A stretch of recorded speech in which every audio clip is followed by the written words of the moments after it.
Há um tempo atrás, nós estávamos na reunião dos homens, nós estávamos estudando um livro, o livro do pastor Anderson Lima, obrigado. E o tema era sexualidade. E cada vez era um homem que trazia o texto, né? Aí no dia um não pôde, depois o outro não pôde, aí passou para um, aí sobrou para mim trazer. Amém? Então eu estou nessa mesma situação hoje. Amém? Um tema bem delicado, mas eu espero que os irmãos entendam, amém? Que esse assunto ele é pertinente, ainda mais falando sobre os dias de hoje. E quando nós falamos sobre a questão de adultério, quando nós falamos a questão também sobre o fato, né, de divórcios, a grande quantidade de divórcios que nós vemos hoje, nós vemos que o tema ele está alarmante. Eu convido você para abrir a sua Bíblia, você que é novo aqui. O Sermão do Monte se encontra em Mateus, amém?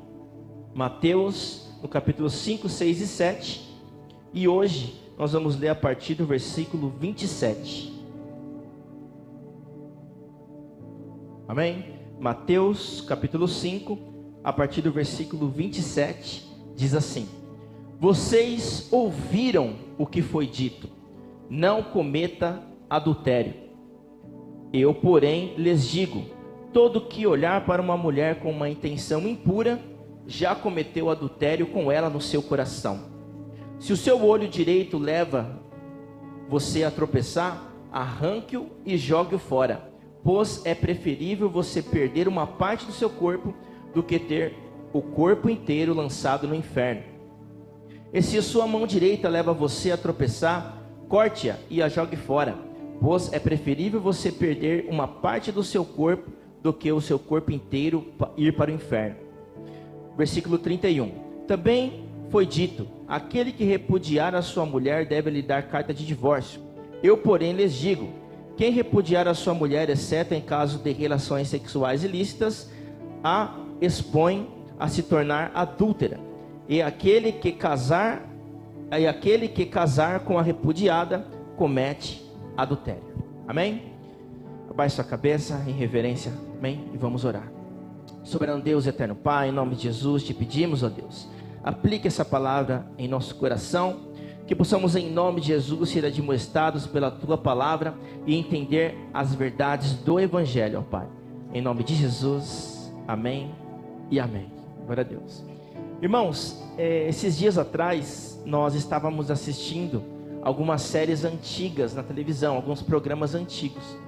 Eu não sei se é só esse o motivo da nossa cultura estar do jeito que está, mas, gente, antes de nós virmos para a igreja, há muito tempo atrás, qual que era o conteúdo na televisão?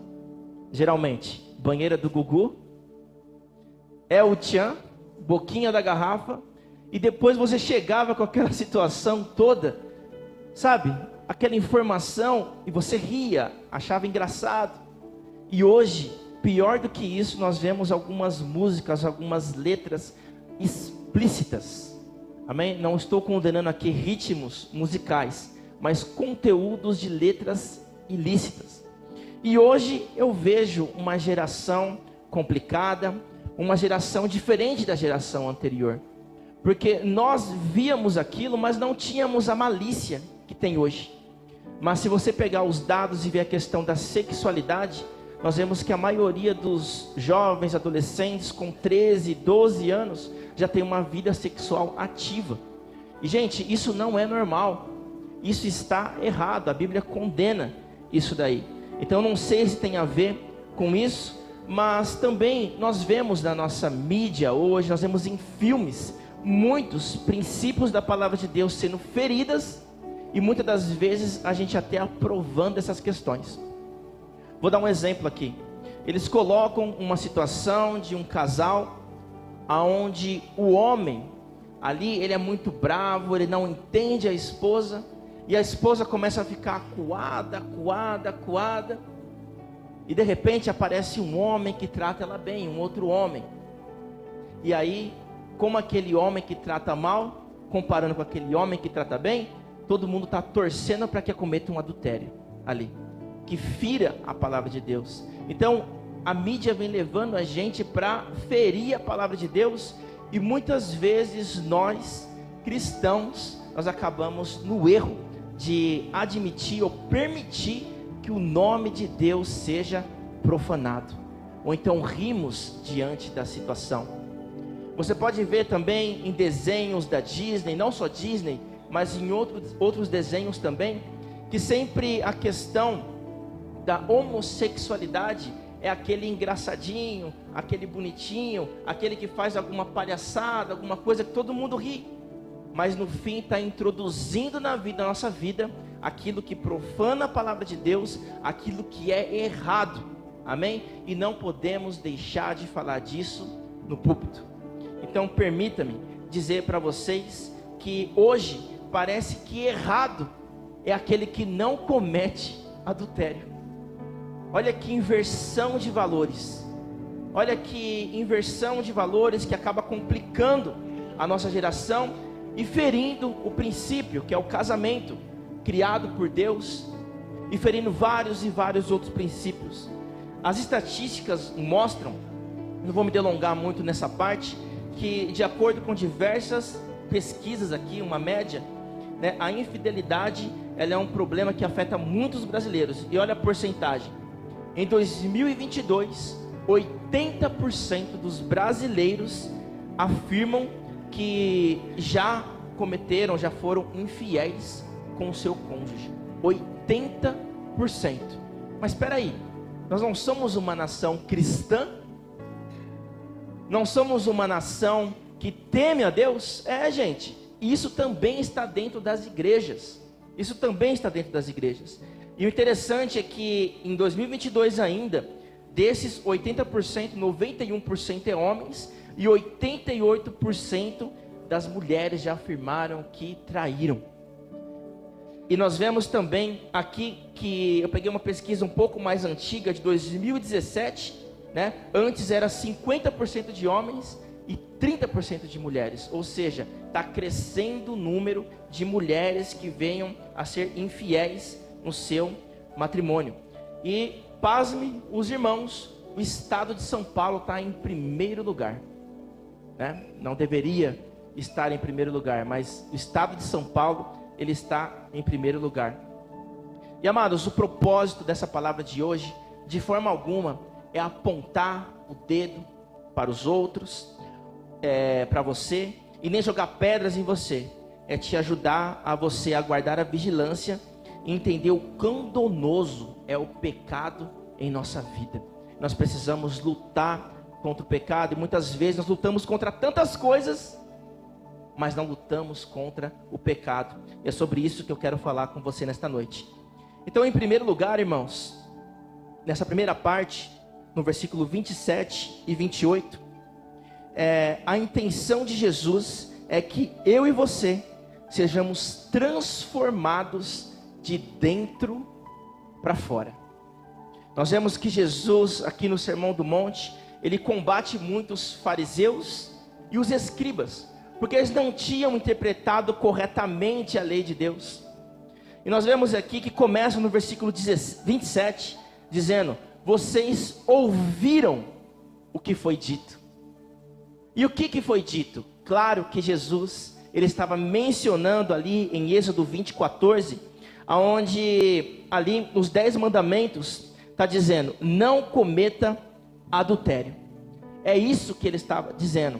Quando ele diz, vocês ouviram o que foi dito, é o que foi dito atrás, é o que foi dito ali por Moisés, é a lei de Deus: não cometa adultério. E quando diz não cometa adultério, eles entendiam isso de forma errada, de forma literal, que também é uma forma de pecado, também é um adultério quando você comete o adultério.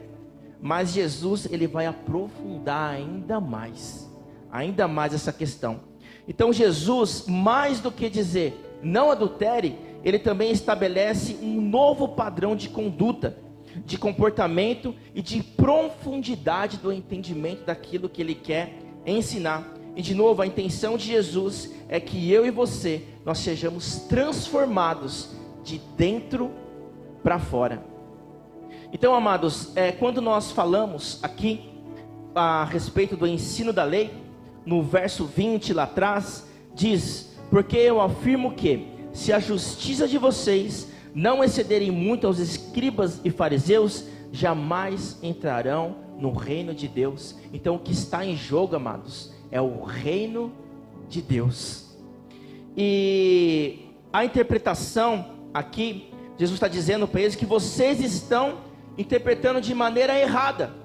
Não é só você cometer o adultério, porque no versículo 27 ele diz, não ouviram o que foi dito, você não cometa adultério. Mas em sequência, no versículo 28 diz: se o seu olho, olha só, porém eu lhes digo, todo que olhar para uma mulher com uma intenção impura, já cometeu adultério aonde? No seu coração. Então uma nota de rodapé aqui é que o inverso é verdadeiro. Não é só o homem aqui que ele olha para uma mulher com uma intenção impura, mas se uma mulher olhar para um homem com uma intenção impura, o inverso também é verdadeiro. É para os dois aqui que está dizendo. É como se fosse aqui, amados, entendendo, é como se fosse que ele unisse 2 dos 10 mandamentos. Em Êxodo 20:14 já diz: não cometa adultério.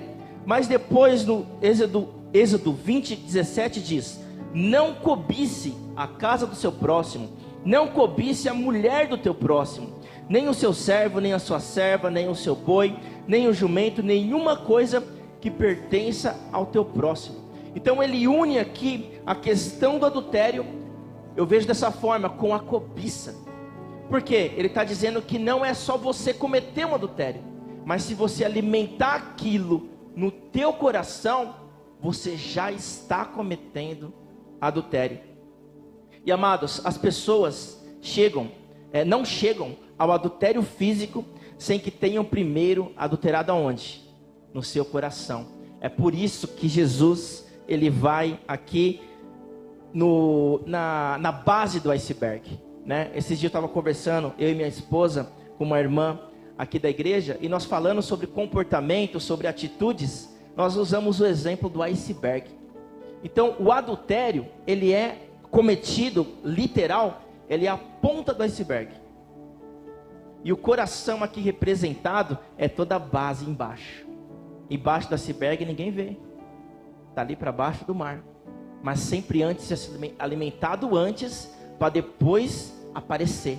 E aí é onde vem o adultério. Então, sempre quando fala sobre coração, a palavra de Deus em Provérbios 23 diz que é do coração que procede o quê? As fontes da vida. Nós precisamos cuidar do nosso coração, porque, gente, o mundo, ele é mau. Nós sabemos que Satanás vem investindo em detalhes, que às vezes parece que é normal, mas vem entrando na sociedade, e a gente está ali pecando. Essa é a estratégia de Satanás. E amados, o adultério aqui Jesus apresenta tipos distintos e consequências também distintas, mas isso não significa que um é tolerável e o outro não é tolerável. Isso não significa que é tolerável você cometer adultério somente no seu coração e é intolerável você realmente, literalmente cometer um adultério. Não, os dois são ruins. E aqui a palavra de Deus não diz que um é tolerável e o outro não. É como se fosse na semana passada que nós falamos, se alguém literalmente ali matar uma pessoa, assassinar uma pessoa, era o que eles entendiam: se eu não assassinei ninguém, se eu não matei ninguém, então eu estou bem na vida. Mas Jesus, ele aprofunda esse entendimento, dizendo que se você se irar contra o seu irmão, se você pensar mal do seu irmão, você já matou ele no teu coração. Então você sim é um assassino. Olha só, da mesma forma que ele aprofunda. Então, se você alimentar aquilo no seu coração, você já está cometendo adultério. E amados, a intenção de Jesus não é que a gente seguisse apenas uma regra, mas que fôssemos transformados de dentro para fora. A intenção de Jesus é que o nosso coração ele seja transformado. E quem comete adultério em seu coração, ele está comprometendo a sua relação com quem? Com Deus, diretamente com Deus, não só com o seu cônjuge, mas com Deus. Isso, de certa forma, meus irmãos, é como se fosse que impedisse que a natureza de Deus, para que você seja, como falamos anteriormente, sal da terra, para que você seja luz do mundo, isso impede que você seja dessa forma. Isso impede que você mude uma geração. Isso impede que você seja luz para esse mundo. Isso impede que você seja sal para esse mundo.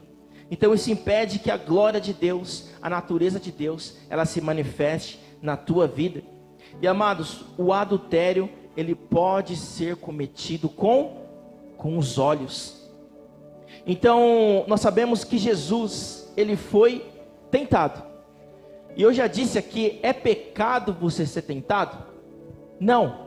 Jesus, ele foi tentado, mas ainda assim a palavra de Deus vai dizer em Hebreus que nenhum pecado ele teve.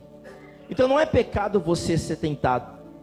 Mas amados, ao mesmo tempo, né, a atração, ela ainda ela está numa fase de tentação ali. Mas quando tem essa tentação, é o momento de você se posicionar, assim como Jesus se posicionou, e matar esse mal aonde? Pela raiz. Matar esse mal pela raiz, não dando lugar para o diabo.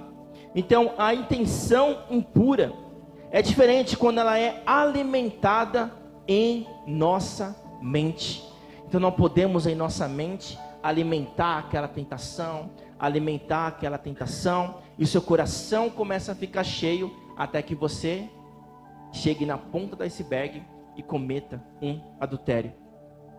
A palavra de Deus em 1 João 2,15 a 17 diz: não amem o mundo, nem as coisas que há no mundo.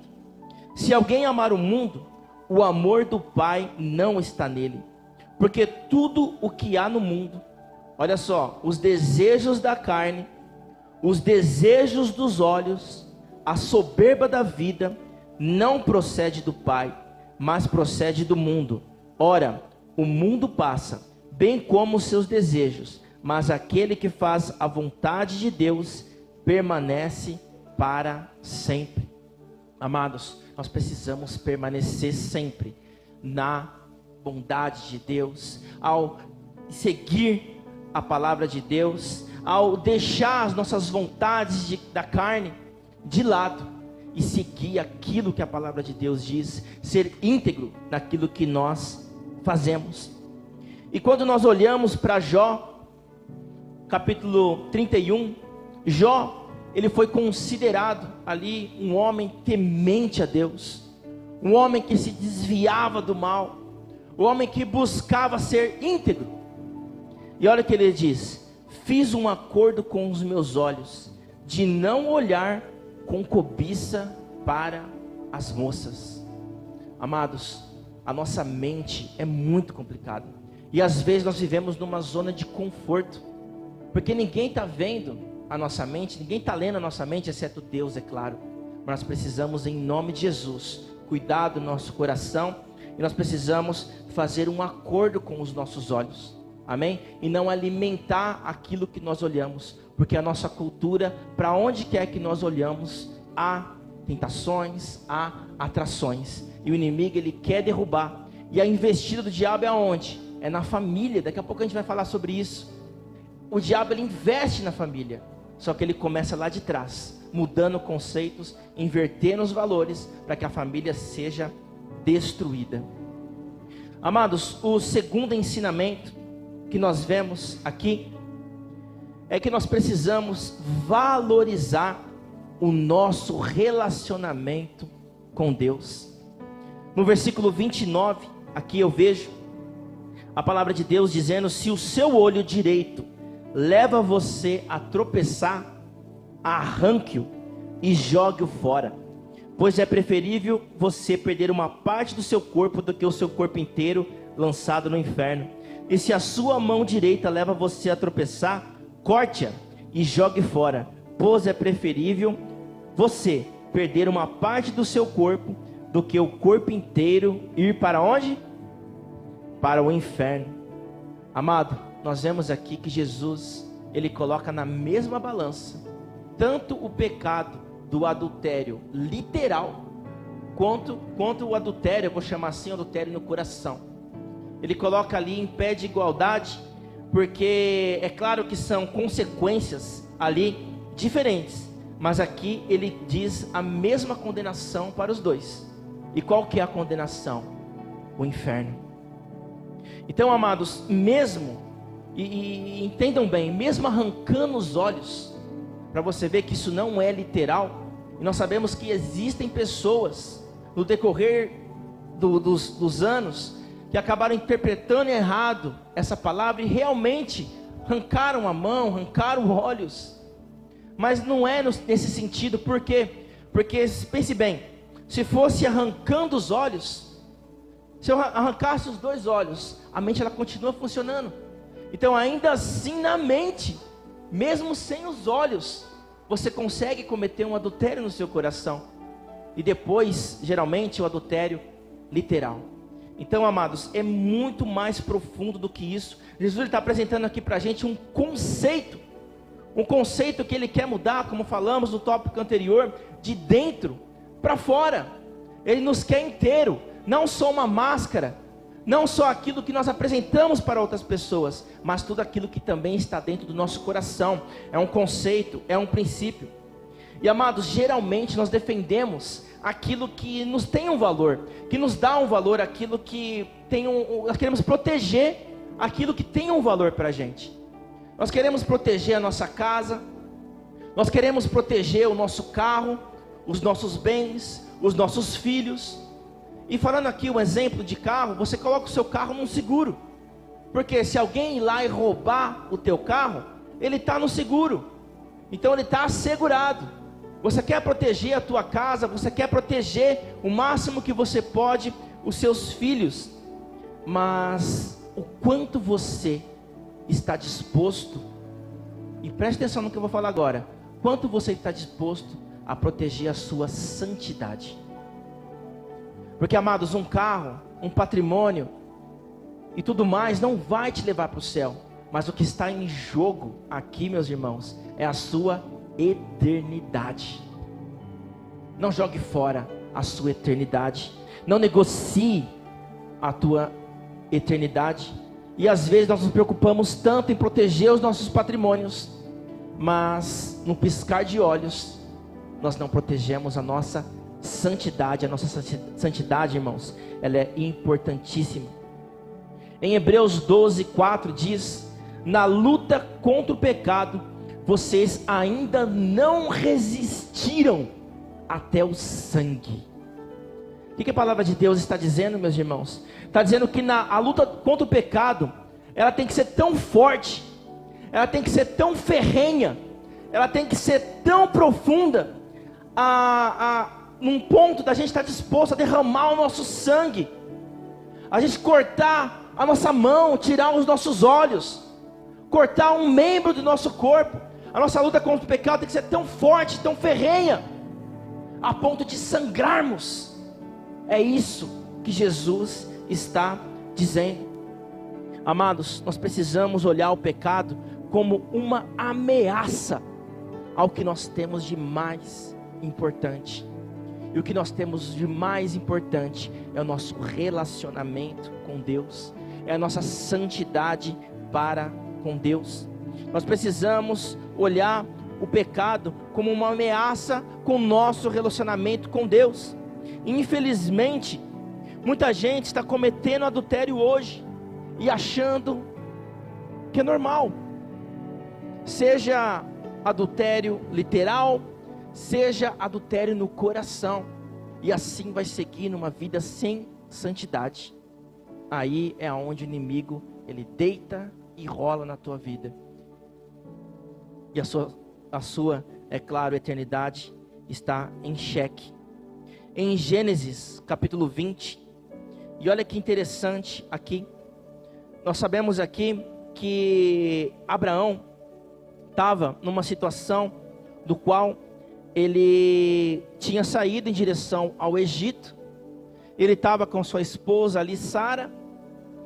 E quando chegou num lugar bem hostil, bem complicado, olha só o que ele pediu para que ela dissesse e disse também, ó, quando chegar lá, você diga que é minha irmã.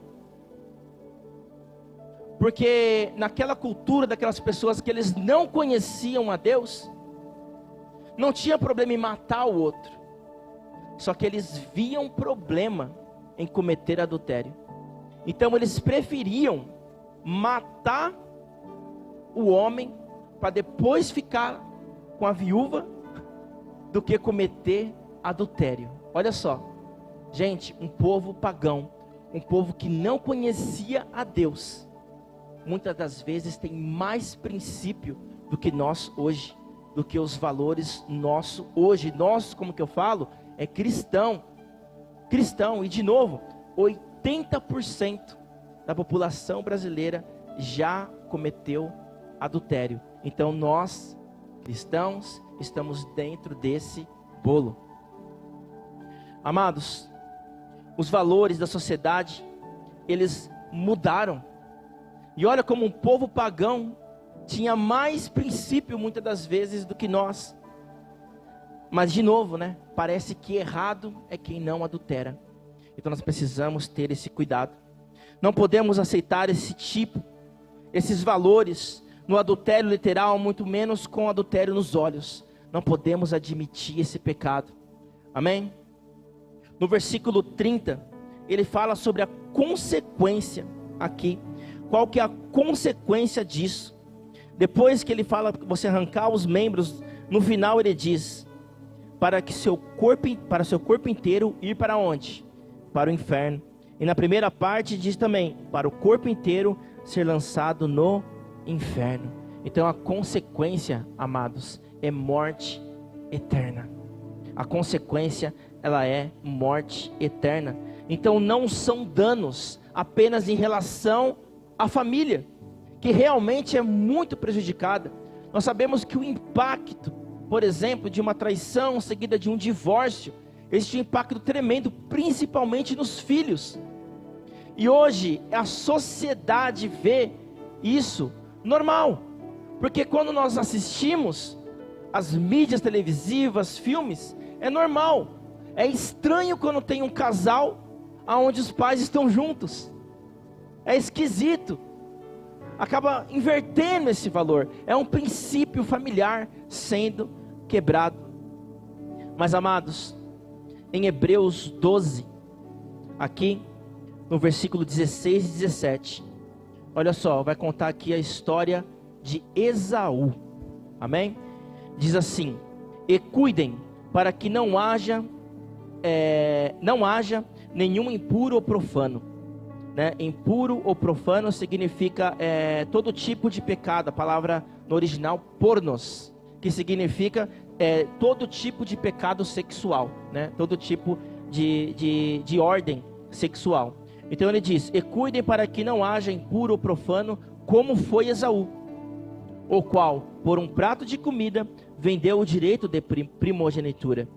Vocês sabem também que posteriormente, querendo herdar a bênção, foi rejeitado, pois não achou lugar de arrependimento, embora com lágrimas tivesse buscado. Amém? Então nesse texto em Hebreus aqui, ele faz menção em Gênesis 25, do 27 ao 34, amém? Onde explica aqui a história de Esaú. Esaú, ele era o primogênito, ele tinha as bênçãos ali a serem seguidas a ele, mas ele estava com muita fome, com tanta fome, que ele vendeu ali. O irmão dele disse: ó, eu te dou de comer, deu um prato de lentilhas para ele, e ele vendeu a sequência, aqui a primogenitura dele foi vendida por um prato de comida. Amados, o que isso significa? Ali, Esaú passou por um momento que ele estava com muita fome, ele tinha um desejo ali muito forte de se alimentar. Mas se nós trazermos isso para o nosso contexto, nós vemos que a fome pode significar aí os desejos da carne, a vontade da carne. E ele negociou ali, no momento de desespero, no momento onde os desejos eles ardem, naquele momento onde está complicado, está difícil, ele abre mão da primogenitura dele. Para quê? Por um prato de comida, ou seja, um prazer ali momentâneo, um prazer rápido. E aqui nós não podemos fazer igual ele.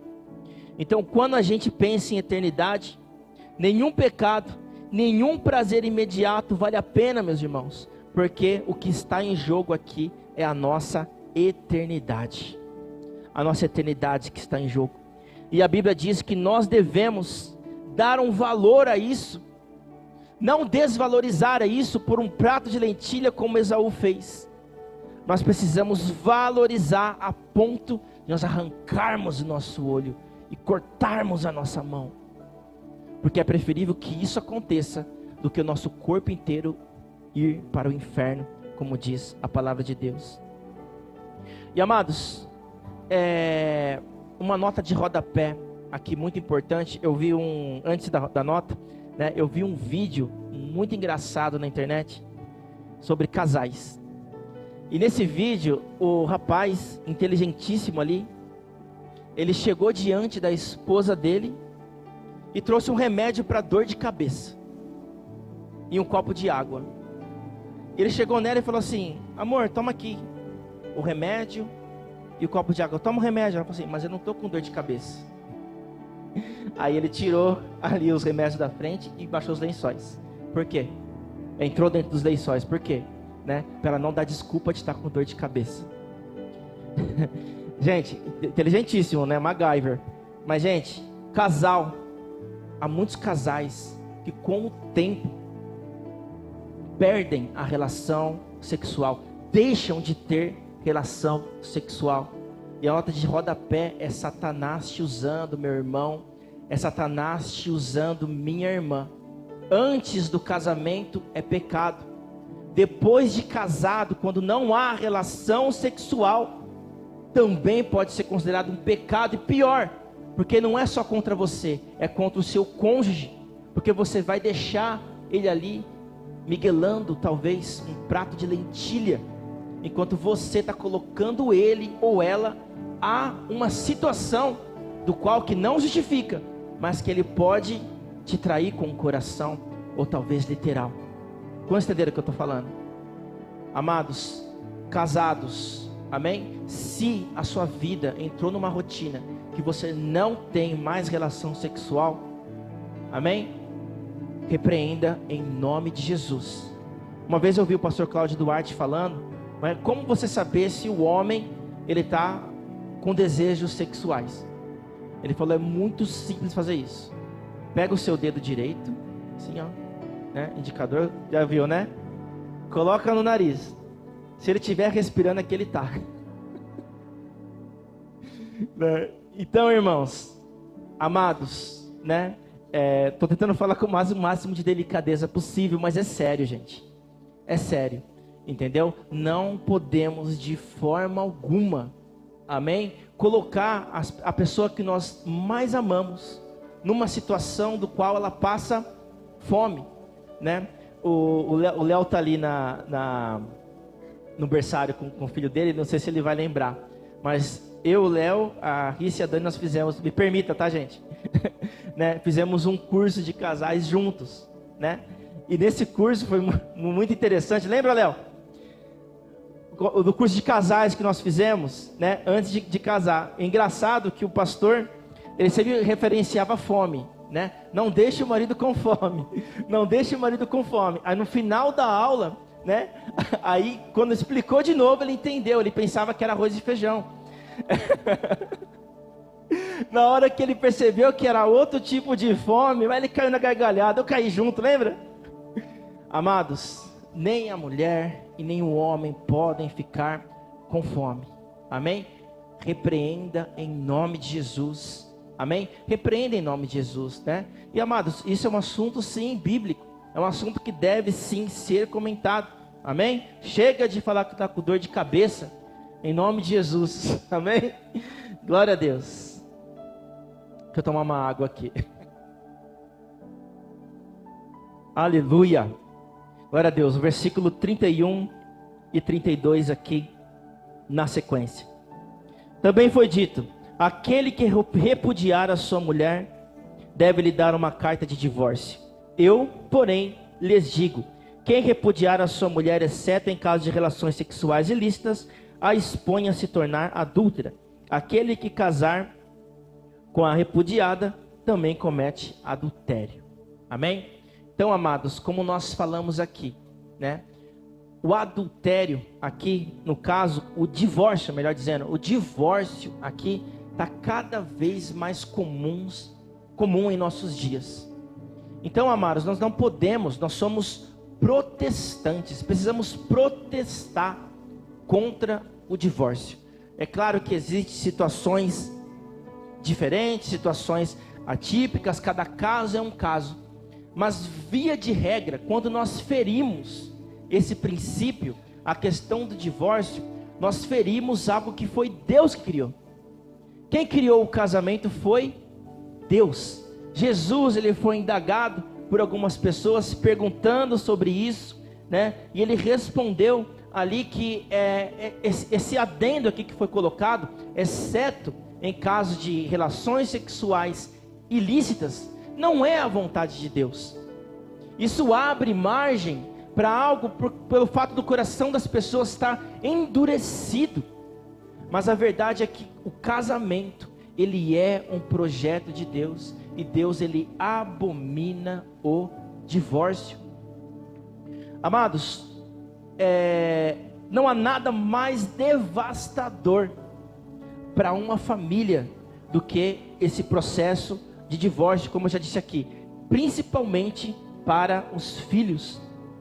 Então, amados, quando nós falamos de princípios de Deus, nós precisamos entender que o temor de Deus, ele precisa ser alimentado dentro de nós, a ponto de qualquer princípio que seja ferido em relação a Deus, seja abominável aos nossos olhos. Por que eu estou dizendo isso? Porque o palco mais iluminado, aonde a graça de Deus se manifesta, o lugar santo, algo que foi criado por Deus, algo que é iluminado por Deus, que é demonstrado por Deus, que exemplifica Deus e a igreja, é o casamento, o marido e a mulher. Isso foi colocado por Deus, iluminado por Deus. E nós precisamos lutar pela família. E nós sabemos que nós estamos aqui num culto, o culto da família. Nós sempre vamos lutar pelas famílias. Mas, amados, o relacionamento que mais eloquentemente demonstra o relacionamento de Cristo é a igreja, que somos nós, a noiva, e Deus. Amém? Que é o noivo. Amados, quando nós quebramos esse princípio, é terrível. Não é o plano de Deus. Eu me lembro aqui de uma história em Gênesis 39, em José e a mulher de Potifar. Ele estava numa situação ali, José, que ele estava mandando em tudo ali, em tudo. Ele podia mandar em tudo, menos na mulher de Potifar. E justamente a mulher de Potifar foi para cima dele várias vezes a palavra de Deus diz. Mas olha que interessante, por que ele não se deitou com ela? Aí você pode falar, poxa, mas ele está ali traindo ali Potifar. Nossa, mas é porque... Por que ele não foi? Mas olha que interessante que diz aqui, ó. Gênesis 39, 9. Como, pois, cometeria eu tamanha maldade e pecaria contra Deus? Não é um pecado que ele cometeria com outra pessoa apenas. É um pecado com Deus. De novo, princípios, valores que nós falamos aqui. nossos princípios e nossos valores não devem ser negociáveis. Em 1 Coríntios 10, 12, aquele que está de pé, cuide para que não caia. Então, amados, precisamos entender que aquele que está de pé, que ainda não cometeu, seja literal ou seja no coração, cuide para que não caia. Isso significa, nós precisamos o tempo inteiro, amém? E estar entendendo que nós estamos numa guerra. E falando de guerra, um exército ele não costuma se preparar somente quando a guerra está à porta do exército. Não, ele está constantemente se preparando, o tempo todo se preparando. Amados, isso é a santificação.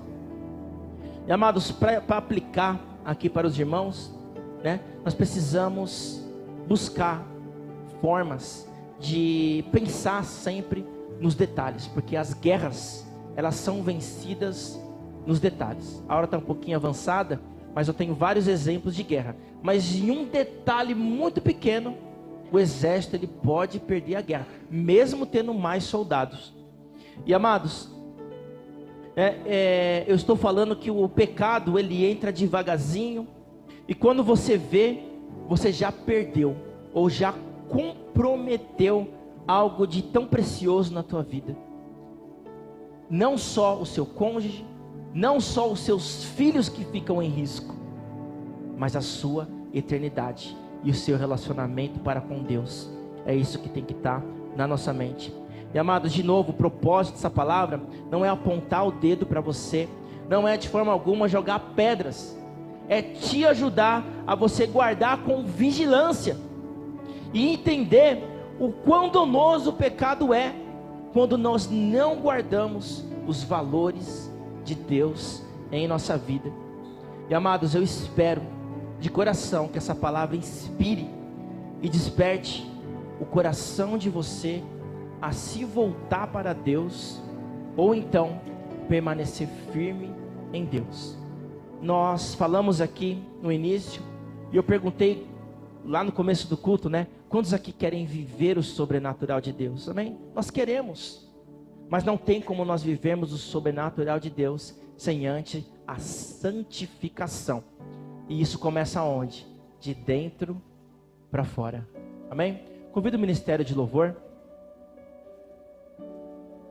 Palavra de Deus em Hebreus, para concluir, 4, versículo 14. Diz que Jesus, o sumo sacerdote eterno, diz assim: tendo pois Jesus, o Filho de Deus, com grande sumo sacerdote que adentrou aos céus, conservemo-nos firmes a nossa confissão, porque não temos sumo sacerdote que não possa se compadecer nas nossas fraquezas. Pelo contrário, ele foi tentado em todas as coisas, à nossa semelhança, mas sem pecado. Portanto, aproximo-nos do trono da graça com confiança, a fim de recebermos misericórdia e encontrarmos graça para ajudar em momento oportuno. Amém? Amados, a palavra está dizendo, eu não sei como que está o teu coração. Eu não sei se o seu coração está em adultério. Eu não sei como o teu coração está nesta noite. Mas eu quero dizer que Deus, Ele conhece o teu coração. E essa palavra aqui diz que Ele vai se compadecer de nossas fraquezas. E nós somos fracos. A base do Evangelho é nós entendermos que nós somos fracos. Nós carecemos do amor de Deus. Então, no momento de fraqueza, nós precisamos rogar ao sumo sacerdote. E nessa noite eu quero orar com você, para que, se há vestígios no teu coração, se há coisas pequenas no teu coração, às vezes, entre aspas, inocente, que possa ser caído por terra agora, em nome de Jesus. Que você possa continuar se santificando. Se você por acaso chegou ao ponto de dizer, eu caí, arrependa-se em nome de Jesus. Comece de novo. Levante-se e passe dessa fase para uma outra fase, para uma nova fase. Ande em vigilância contínua, contando com a graça de Deus, para que a tragédia do pecado, porque o pecado na vida do cristão é uma tragédia, ele não se repita na tua vida, e que assim, desta forma, possamos nos santificar e impactar como sal da terra e luz do mundo o nosso próximo. Ainda para finalizar, em 1 Coríntios 10, 12 a 13, diz assim: assim, aquele que julga estar firme, cuide-se para que não caia. Não sobreveio a vocês tentação que não fosse comum aos homens. E Deus é fiel, Ele não permitirá que vocês sejam tentados além do que possam suportar. Mas quando forem tentados, Ele lhes providenciará um escape, para que o possam suportar. Amados, uma ilustração, já contei aqui faz alguns anos, mas tinha um evangelista ali muito famoso, isso realmente aconteceu, evangelista muito famoso. Ele estava sendo convidado para pregar em vários lugares, em várias cidades que lotavam ali para ver aquele evangelista pregar. E quando ele foi para uma cidade ali distante, ele foi junto com a secretária. E essa secretária era a pessoa que mexia com as finanças, que organizavam as coisas. Ele só se preocupava ali em pregar. E enquanto no lugar onde ele ia pregar, estava tendo uma festividade muito grande na cidade, uma outra festividade.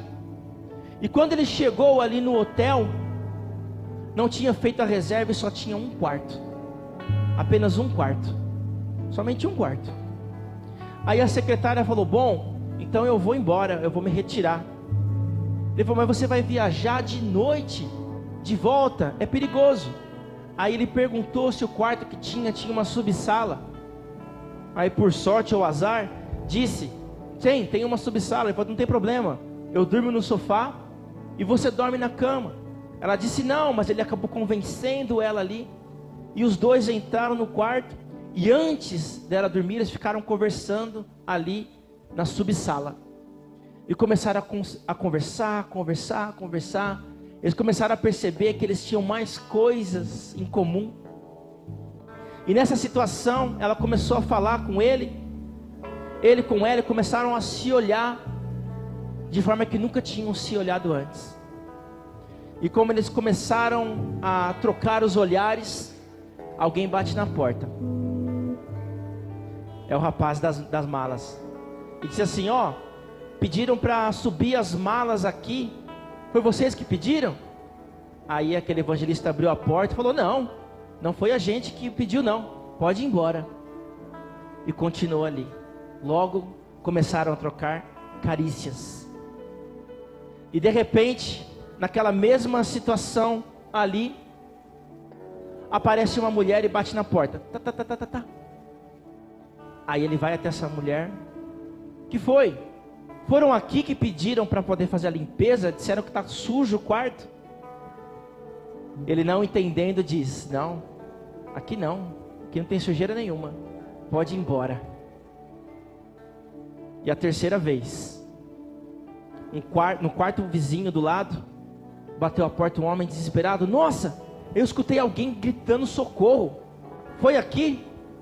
Ele falou: não foi aqui não. Mal ele imaginava que eram os escapes de Deus. Então essa palavra aqui está dizendo que não há nada que a gente seja tentado que a gente não possa suportar, e Deus lhe dá os escapes.